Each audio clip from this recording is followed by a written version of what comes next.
Our amazing list of speakers at Techonomy and Climate includes author and activist Bill McKibben, the Environmental Defense Fund Executive Director Amanda Leland, Microsoft's Chief Sustainability Officer Melanie Nakagawa, and many more, including today's guest, Sophie Purdom, who is here to discuss the climate investing landscape. I'm going to give a quick intro. I'll read your bio here, Sophie. Sophie Purdom is the co-founder of Climate Tech VC. She invests in and supports early-stage climate technology founders and their companies, and also writes the Climate Tech VC newsletter with 30,000 plus subscribers on climate and innovation. She's practiced sustainable business throughout her career from the perspective of state and global policy, then at a major endowment, followed by a few years decking at Bain and Company. She's also published a book on sustainable investing along the way and founded an agriculture technology venture, which has raised more than $65 million. Sophie, you are impressive and really, you have so much going on. But let's first start with the newsletter. So Climate Tech VC started as a newsletter. What gap did you see in the market that you were trying to fill with that? Well, thanks for having me. And I've got to say, it's pretty nice to, or I should say surprising, to see my face alongside folks like Bill McKibben and Bill Gross and all of these amazing folks like Hamant who have been role models of mine. And I've kind of rubbed shoulders along the way from even back in high school and undergrad and kind of those days. And just seeing this space evolve to involve so many different perspectives and have the privilege of getting to be one of those is something nice to reflect on. And doesn't hurt that it's over International Women's Day either. So appreciate the event that's happening in a couple of weeks and looking forward to meeting folks there. Let's see, CTVC. And I always get a little embarrassed when bios are read aloud because I have not done any of this by myself. Every single thing has been in partnership with amazing teams. And I think that's quite representative, frankly, of how the broader climate tech space works, and that this is interdisciplinary and therefore quite collaborative, and honestly, frankly, fun as a result of that. So with CTVC, I'd be remiss to not shout out the 20 or so kind of other folks that work on that week over week and really pour their heart and soul into it, as well as my co-founder, Kimberly Zhu, who has now kind of taken the reins actually and is working on CTVC's new market intelligence platform full time, along with our other co-founders there. So happy to chat to it, but it's definitely a team effort. So CTVC started around 3 years ago or so now, actually a little bit more than that, which is wild to reflect on, around kind of the middle or start of the pandemic when we're all at home and reflecting on a whole lot more things around the air that we're breathing and the food that we're putting into our bodies. And for me, that was a time where I had been in this broader climate space for my full career and frankly, mostly life. So climate has started as an intellectually interesting topic that I've never been able to shake, and then became a bit of a self-fulfilling, reinforced kind of opportunity set for me of helping start energy reduction programs that then led to, conversations with state policymakers and folks that I wouldn't have otherwise as kind of a first college person gotten to engage with, and learned how to talk the economic talk, if you will, and then help write a book on sustainable investing and teach a lot of these academic classes on the topic. But it was a niche and kind of quite dedicated world that didn't resonate with my personal inclination much towards the solutions side, as opposed to the perhaps governance and reporting and other very necessary and important areas, but more the kind of risk and compliance concepts that we would now squarely put in that ESG bucket. And so I left management consulting and went and helped start this company that you alluded to called Kula Bio, where our product is a fertilizer. So we're a commodities business, but instead of using fossil fuel inputs and going through this complex but centuries old process called the Haber-Bosch process, we use biology. And so we produce the same ammonia, the same kind of chemical compound, but we use microbes to do that. And turns out that the plant actually prefers that and grows bigger and stronger, and there's no runoff, right? So all of these chemicals leaching off of our fields and into our waterways. And also turns out there's no volatilization from the excess fertilizer being applied to the ground. So you're kind of cutting off emissions at the source, and you're cutting off emissions on the field. And then the microbes themselves are carbon sinks as well. So you get this triple whammy effect. But we don't lead with that. We lead with the fact that our outcomes are cheaper.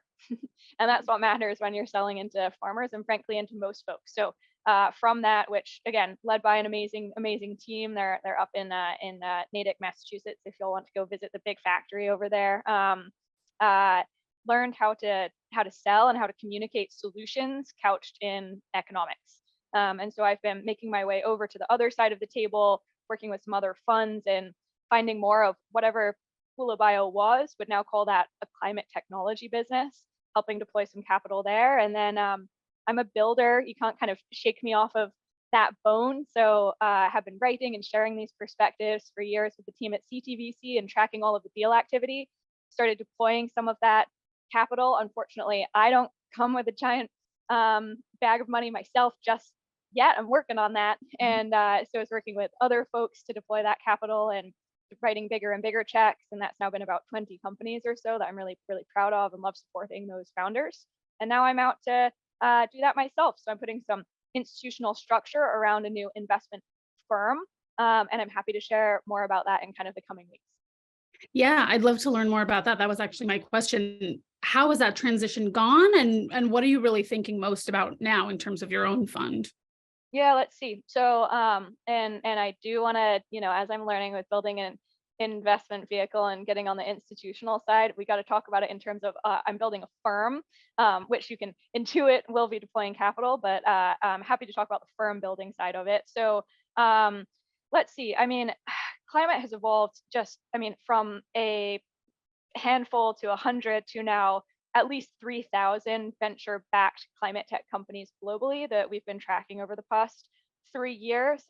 Obviously, there's vastly more activity outside of that niche slice of the pie that is venture capital dollars. But we see that kind of core crew right there, and a similar number of investment firms that are backing these founders. And again, earliest stage of the evolution. When we start getting over into deployment, that count is higher and those dollars are exponentially larger, as you would imagine. But let's see, things that have changed. I mean, we get asked quite a lot, or at least we used to, and now the conversation shifted, which is a sign of maturity, but we get asked quite a lot about what's different this time.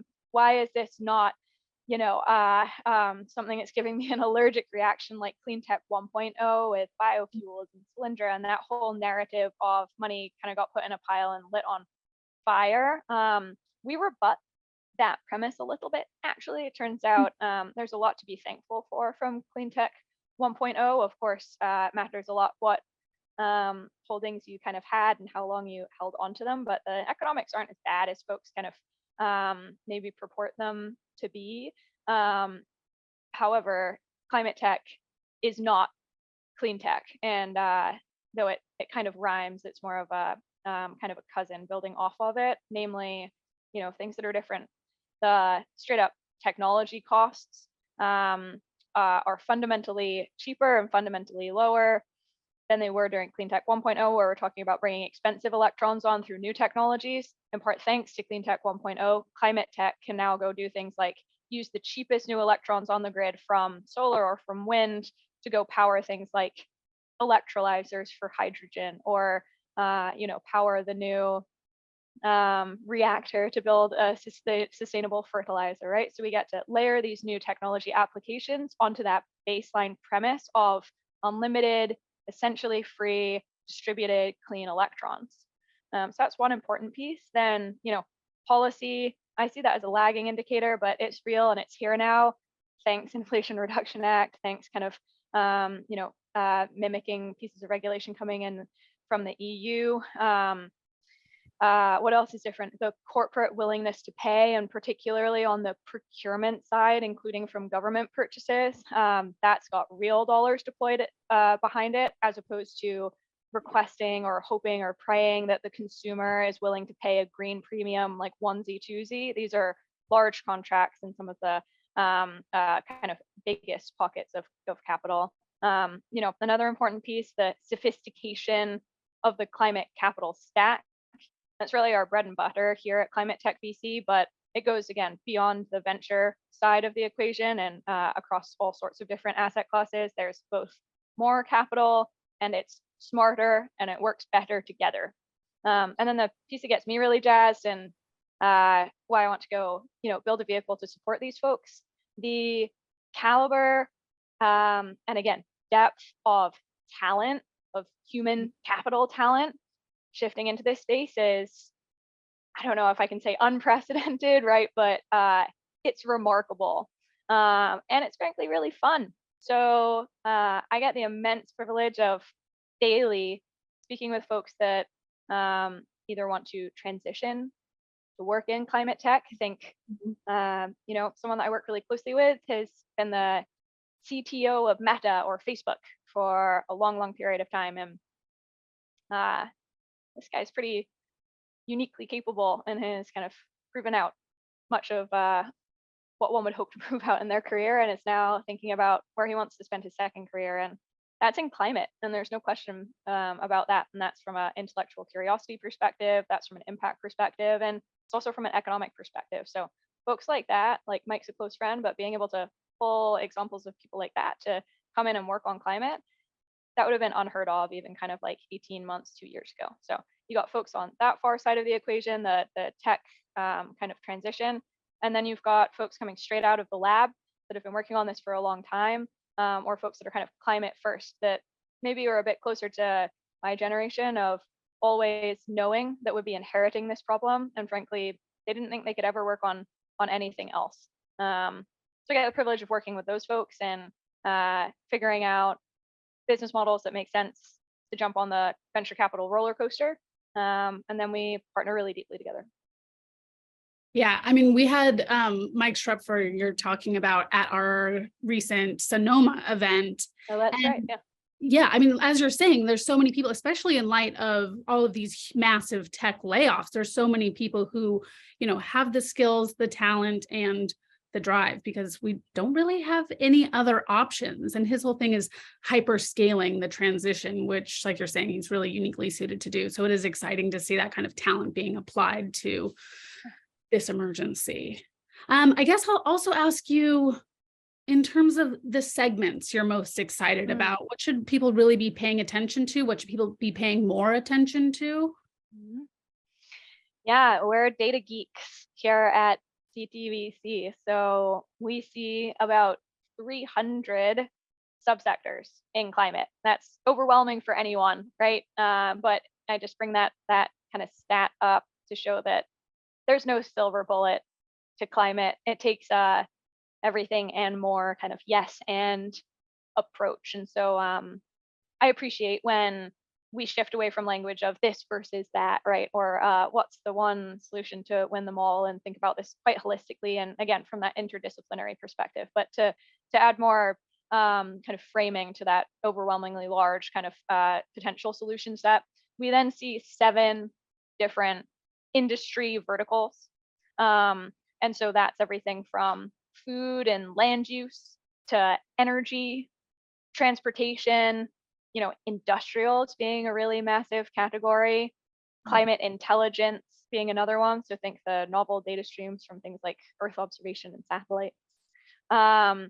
Carbon being a really core and emerging vertical, and then the built environment. So those are the 7 that we track, and then everything else kind of like falls underneath that from a Climate Tech VC full landscape perspective. And we've got lots of resources on our website that lays that out. I'm a recovering management consultant, so there's charts galore there to help you kind of find your way through the ecosystem. But our investment fund, which is distinct from the journalistic side of the world that I get to live in with Climate Tech VC, this investment firm is entirely separate. There's a big, tall and thick and wide kind of journalistic wall between that, and a different team. So over on the investing side of my life, we look at the most emerging sectors. So we've got the data on where all of the capital is currently flowing. I invest early, so I'm a first check investor.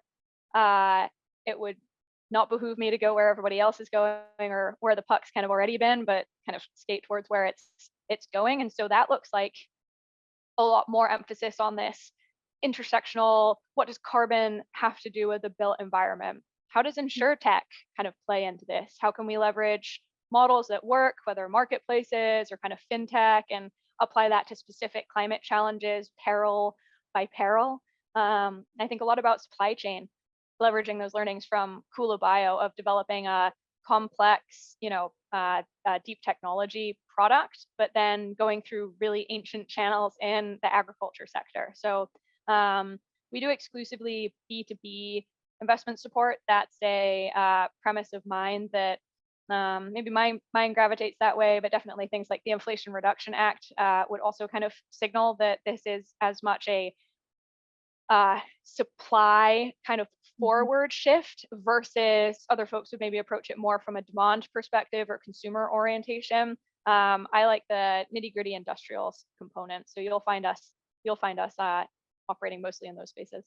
And, beyond the data, tell me a little bit more about like what you're looking for. Like, what is that magic ingredient that makes one company stand out? Is it the founder? Is it something about the technology? How do you make those decisions? Because there's so much out there to choose from, I'm sure. Yeah, no doubt. And we again have the privilege of essentially seeing the full landscape. So it's really the devil for us is choosing and selecting and picking. And again, because we support founders from the earliest days, often meeting folks pre-incorporation. Let's be real, there's often no real technology and there's definitely no actual business model there. And so fundamentally, pre-seed investing is about the founder and the founder kind of market fit, and then about the market and plans on what does that look like today, and then how is that going to predict or evolve in the future. And so again, that's why I'm interested in a lot of these most emerging sectors. If you double click into the theme behind the businesses that I get most excited about and have performed the best over the past, kind of 2-year period, those often look like businesses that can make money immediately or close to immediately, and then layer and layer and layer on additional kind of sub-markets or additional new consumer channels, and build up with the benefit of having revenue already in the door and being able to kind of prove out and tweak their business model, as opposed to invest, wait, stay far away from the customer until you have developed the perfect thing, or the science risk has kind of, you've overcome some hurdle, more adjacent to how a maybe biotech type of business model would work. That there's definitely a need for that across some areas of climate. For example, in nuclear, you don't know that you're going to do it until it's done, right? It would be hard to kind of bring revenue in early on. But for the businesses that I get excited about, that's layering in additional services on top of kind of existing channels, building up some form of a moat, whether that's a data moat or a customer acquisition moat, until you can kind of own that marketplace or own that kind of go to market entirely yourself. So maybe I can give a quick example, because that's quite pie in the sky, like business school kind of language. Let's take the example of a company called Phthalo Labs. And so Phthalo Labs, at the end of the day, does building decarbonization, often an overlooked area, but of super importance, especially here in Manhattan, New York, where so many of our emissions, nearing kind of 60% plus, are coming from the built environment.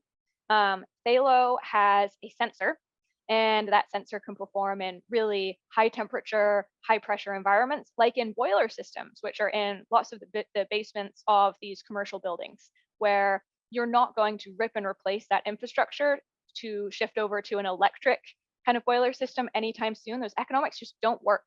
And we've got all sorts of tailwinds coming in from either Inflation Reduction Act, or bringing it closer to home here, Local Law 97, which is applying a tax based off of your emissions per square footage. And so building operators are in a tricky spot here, nervous about fees that they're going to have to start paying, and also with a kind of pull from corporate of wanting to shift to a net zero operating strategy.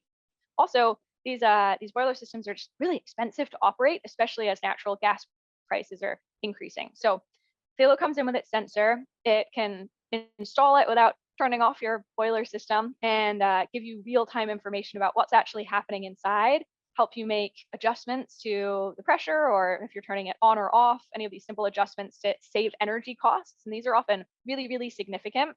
It can take a share of that kind of cost savings, and then go one step further and do removals from the rest of the flue stack. So you might not bring down the emissions from burning that natural gas to zero, but what can we do to do in situ carbon capture using that existing infrastructure? And Thalo manages those operations as well. So that's super attractive as a all-encompassed, you've got the measurement, verification, and reporting, the mitigation, and the carbon removal in one package. I think it's clever because it leverages existing infrastructure, and it helps avoid things like explosions or particulate matter pollution and all these other intangible benefits when we talk about point source urban carbon capture. I mean, the climate tech space is really interesting. And what sparks that for me is infrastructure. Like the timelines are just really extended in terms of both, the infrastructure that has to be built in a lot of cases, retrofitted, and then timelines in terms of exits. A lot of venture capitalists, like they're looking for that quick exit, which isn't necessarily going to happen with climate tech. So I wonder if you could talk a little bit more about those kind of hurdles and what makes the climate tech startup space different. It's almost like you planted that question. It's one I've been thinking about for years, and we finally put some data behind it, and actually published this report about 2 weeks ago, I think, on rebutting this age-old MIT report that said the returns from exits in clean tech 1.0 were crappy, but no one's done an analysis of the returns on climate tech since. And so we cut that data, and it was pretty complex, honestly, to do and to collect that information. Folks should feel free to go check that out. I think the high level TLDR is that the returns from climate, although still really, really early to tell, especially since the majority of that 3,000 or so kind of like count of climate companies, they're still pre-Series B stage. So we're talking about a really small sliver, but that small sliver proportionately from a returns size and from a returns type, meaning IPO or M&A or SPAC, it looks much closer to your traditional tech general kind of venture-backed outcomes than it does to that clean tech 1.0 sliver that underperformed. So what I mean by that is we've got our own billion-dollar plus outcomes that went through IPO and have kind of stayed priced high. We have our own share of SPACs that probably happened too early, right, and are underperforming. And then we've got a large proportion of M&A activity from players that you might not initially think would be strong climate acquirers. And those corporates look like transitioning energy companies, aka oil and gas companies that are taking this stuff seriously, like Shell, for example. They look like some larger kind of financial holding companies, et cetera, et cetera. And so all of that is indicative that the timeline to exit for climate actually is not so long as we thought it was. There's this premise of it must be 15 years or longer. If you look at the data, it's actually about 7 years to IPO, which is, again, much more in line with these like traditional textile outcomes. And tell us how the IRA is changing the landscape, because the government influx of huge amounts of capital is changing, and that allows for, different kinds of projects to be funded. So what factors can we consider with that? Where to start? The IRA, as I like to call it, not so much changed everything, but has accelerated everything, and therefore kind of changes everything. So, the publicly stated kind of government conservative number is this is like a 380 something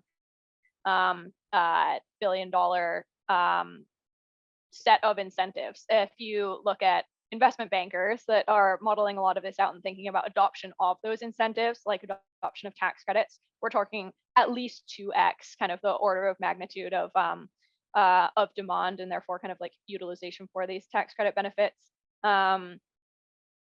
that's massive. That's by far the largest climate legislation the world's ever seen. Definitely from the state side, it means we've kind of lapped the EU in large part in terms of the urgency and accelerative capabilities of US industry going after these like climate manufacturing opportunities. And so in summary for me, how to think about IRA, it's almost like moving the elbow of the like free hand of the market, if you will. Mhm. So it's much more based off of incentives and benefits, aka carrots, versus sticks and hard taxes. Um, that means the US becomes probably the most attractive place in the world to be deploying clean energy manufacturing. Certainly from an R&D perspective, there's capital from not just IRA, but also from the CHIPS Act and these other more research-oriented programs that came out of the broader kind of Build Back Better type initiatives and infrastructure fundraising. And on that R&D point, very quickly, the IRA does put a stake in the ground of the US's forte will no longer just be about R&D, which we've been quite strong at through national labs and traditionally where the Department of Energy focused its time. And now we're shifting to, frankly, compete internationally with places like China and the EU in terms of also being excellent at more of that deployment and that manufacturing. That's exciting. That also means, again, this is much more on the supply side as opposed to the forcing the demand side. And so from that, demand will come, right, for these products. It's like heat pumps are a cheaper, better, cleaner, faster, smarter way of heating and cooling your home. Same with all sorts of industrial level kind of capabilities. So TLDR, thinking about it from demand and incentive, the caliber and scale of this program and the rollout is unprecedented, and it just accelerates a lot of these trends that have been a long time coming. I hear the phrase that keeps coming up is climate tech boom. And when I hear boom, I think bust. So, obviously there's a lot of money to be made in, making progress, good for the planet. But I also feel like, and I'm an idealist, not an analyst, so I'd love to get your take on this, but it seems to me that we have an opportunity to really remake the entire economy, really, to make it, circular, or make sure that these investments are profitable, but also not just skyrocketing and then to plummet. So what are you thinking about that? Tell me there's not a bust coming. I can't promise anything, but I'm sure there will be bubbles, right, within this broader space. Again, climate's not an industry, it's a theme. And so within that theme, there will certainly be pockets. I'll be the first to point out, and we've talked and spelled a lot of ink about this, the EV OEMs, so the EV manufacturers, all of those folks that's backed kind of early with business models that weren't profitable and didn't have a kind of obvious path to profitability, every single one of them is now trading down like 90+% from where it's backed, even just 18 months ago or so. So that's one example of where maybe there's too much capital flowing too soon after immature technology areas.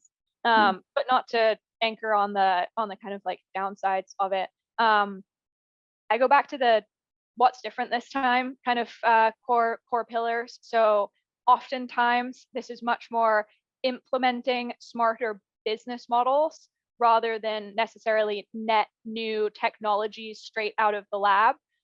So lots of this looks a whole lot more like early deployment pathways versus net new kind of innovations. The demand is there from corporates, again, from kind of different avenues of procurement, from insurers, on and on and on. We feel it, it's real this time. The consumer gets it. Climate is on our doorsteps, whether you want to call it climate change or not. Often 2/3 or so of Americans just this summer were impacted by a direct climate peril, be that wildfire or flood or drought. You can't avoid it when, the price of wheat and therefore your slice of pizza or something goes up kind of like 2x. Like climate change is real, it's impacting us. We talked about kind of lots of the like willingness to pay aspect, the talent flowing in, the sophistication of the climate capital stack.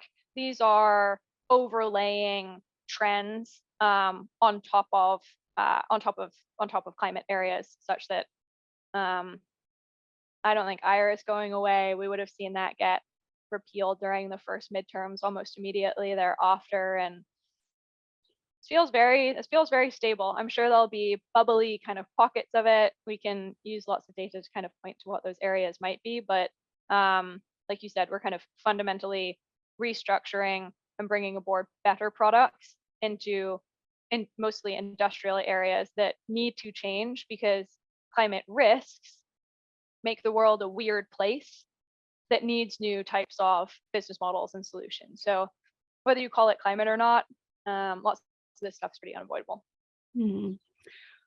Well, it does sound like you're generally very optimistic. So when you take a step back and look at the whole landscape, let's take it in two chunks, maybe in the next 3 to 5 years, and then maybe looking out hopefully 20 years. What are you optimistic about and what do you think we can expect to see?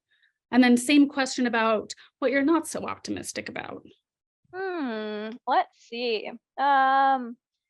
Immediately optimistic about opportunities for making money off of implementing Inflation Reduction Act, kind of like frankly kind of like arbitrage or net new market opportunities. So how do we help homeowners access those benefits that they've been promised, right? Access all of those rebates.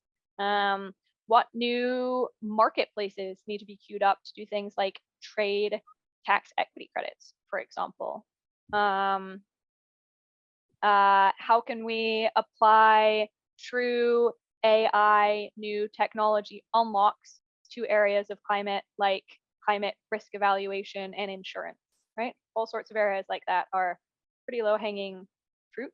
I get jazzed about, I suppose, like helping existing pools of labor be better at their job and therefore take more money home while deploying better products. So all of those hardworking electricians and plumbers and folks out there that would be well set up to be deploying heat pumps or new kind of electrical heating and boiler systems. So those are some of the immediate pieces, and you notice I haven't used words like nuclear energy or any of those like silver bullet kind of solutions. I get most excited about optimizing the stuff that already exists. That's in the like near term. A little bit further out, I mean, just so much net new information from demand and like distributed energy resources, DERs, and how can we support utilities in doing their job better and make them less risky and make operating their businesses kind of better. I think fundamentally there we're going to need to look into things like transmission lines and interconnectivity unlocks, which might not be venture backable businesses all the time. So in terms of kind of shifting over into your second question of what are the opportunity areas or where am I less bullish? You're right. I definitely skew techno optimist in nature, probably because can't really afford to not think that way often. So I'm a techno optimist, but I'm certainly an analyst. So I don't think this is all going to work. But one area that I'm increasingly pulled towards, and that says someone that writes a newsletter that has venture capital in the name, right? Like CTVC does what it says on the label, but increasingly I find myself thinking about other asset classes and creative mechanisms for interweaving those. So how should venture funds be supporting founders in accessing first of a kind project financing, or first loss capital and catalytic funders, or who to call in the Department of Energy to kind of influence the next program that's coming out to shift towards like their new innovation area. That's where we'll be supporting quite a lot as an investment firm. And my strong hunch is that just as we've seen a lot of technology innovation in climate, we will increasingly see a lot of capitalization innovation. And is there anything, we're going to have to wrap it up, and we will be continuing this specific conversation at the Mountain View conference in March 28th. But is there anything for today, something I should have asked you, something you want to get in before we close? We're thinking about starting or building a business in climate. There's literally never been a better time. So there's never been a better time to be a climate entrepreneur. The the markets might look frothy or the waves might look tall, but I can assure you that the early stage of the climate ecosystem is highly supportive. There's a massive amount of appetite. There's lots of opportunity for applying business models from other areas or other economies or other industries to climate innovation areas. There's a thriving ecosystem of talent. There's a massive pool of existing committed capital and capital that's interested in coming in to support founders. And I and our team at CTVC, and increasingly on the investment firm side, we're here to support as well. So glad to engage with folks of all walks of life that are interested in this topic and might be coming to Techonomy. I think it's brilliant, the diversity of voices that y'all bring around the table in conversation, and yeah, just double clicking that kind of diversity point and enthusiasm. So come and join. Great. Well, thank you so much. We share your enthusiasm, and I'm now especially enthusiastic to continue these conversations. Again, thank you to Sophie Purdom of CTVC. Please do check out her site and all of her amazing reports and resources. And join us for Techonomy Climate. Mountain View, March 28th. We'll be dropping a link in the chat. You can register. And yeah, we hope to see you there. Next week, we're going to be speaking with Christy Drutman of Brown Girl Green on talent and jobs in climate. So join us for that as well. And thank you, Sophie. We'll see you there. Thanks. See y'all there. Bye for now. Bye.